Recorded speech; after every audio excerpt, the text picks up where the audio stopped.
There's various dowsing tools that have been used over the centuries. Modern day dowsing tools I've got here. We'll start off explaining with the Hazel twig. This is a traditional tool that's used for finding water. And what you'd normally do is go around, you'd hold it fairly taut, and as you went along you'd ask for the location of water and then it'd spring up.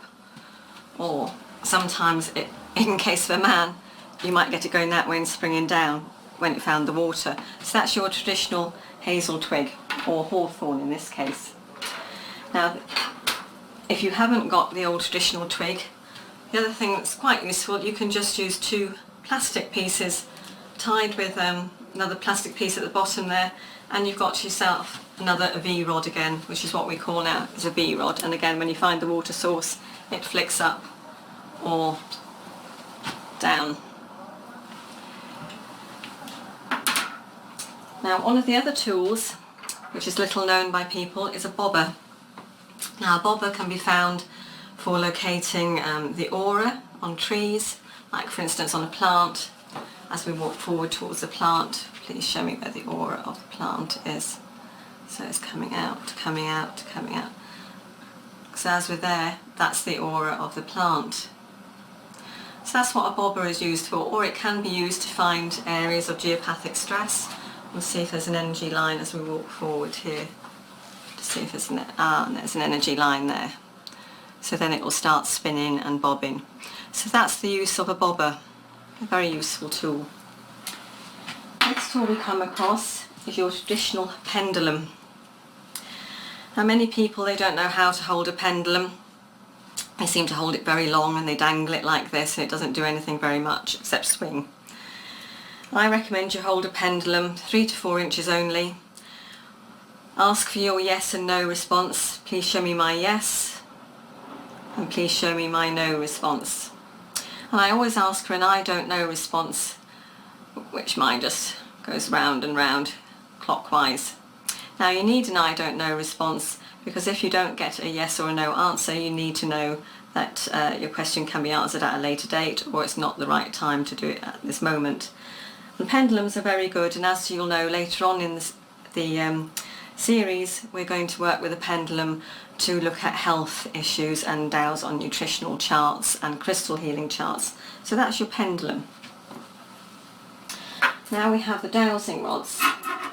Now, these are particularly my favourites. I love copper rods, and these are particularly for outside work.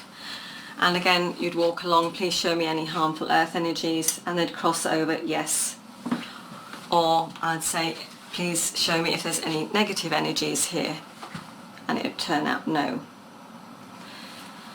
Now, also dowsing rods can be used to find water again, the same way.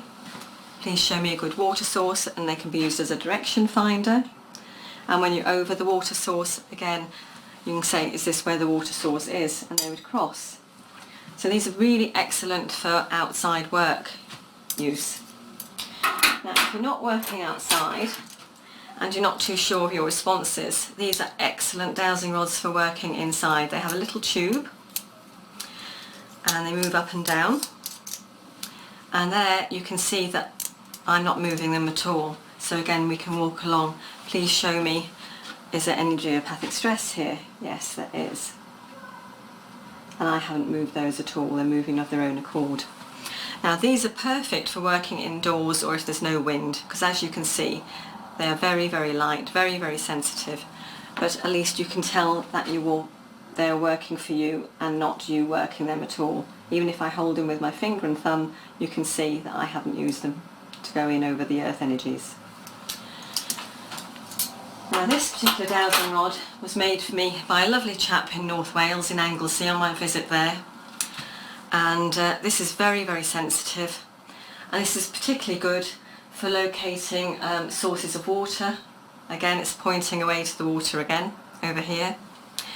It's very good for locating the way home, very sensitive again. Showing me my way home.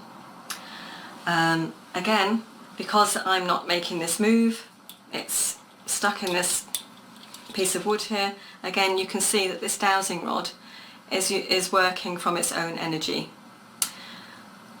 saying yes it is. So there you are. So that's proof again.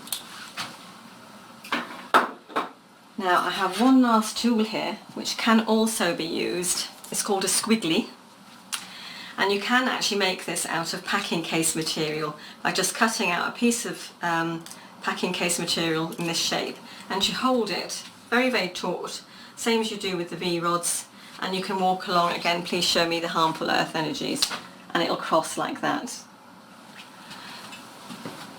I'll just show once more. Hold it taut again. As we come to the earth energies, it twists. So it's a very positive action. I didn't bring any other dowsing rods with me because the other one that you're all thinking that you can use is, of course, your coat hanger. Now, believe it or not, you don't have to have anything in particular, but just hold the coat hanger like that, so you've got the pointed end this way, and again you can walk forward. Again, please show me where the water source is, and again it will turn in. So it's a very, very simple tool. You don't have to have two, you can just have one, and it walks, shows me the energy and shows me where the water source is. So you can use just a plain coat hanger. So that's all the tools we have at the moment to show you, and these are the tools that we're going to be using through the demonstration.